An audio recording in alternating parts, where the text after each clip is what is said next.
Saya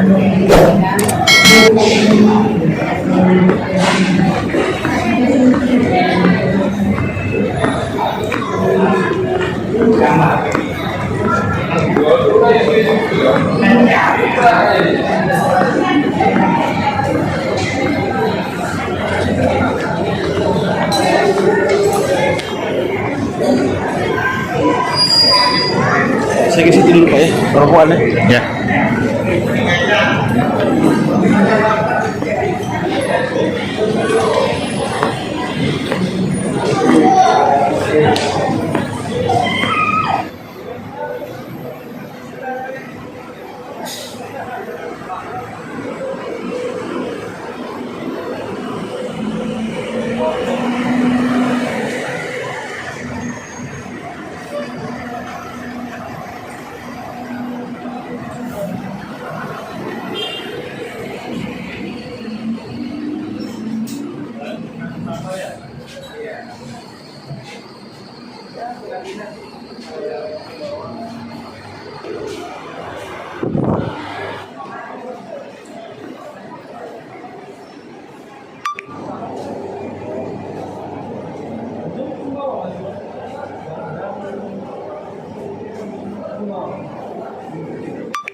Dari rambut nggak bisa dengar.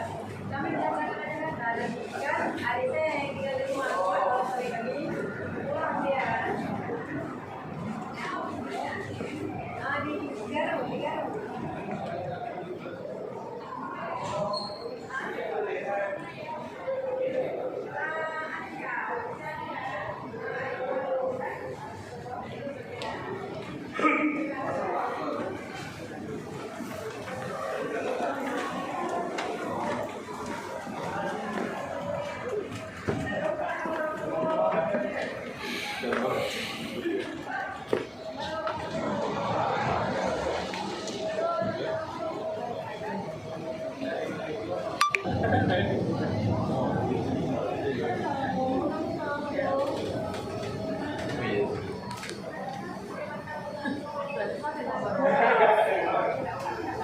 Sandi di sana nggak bernovelis.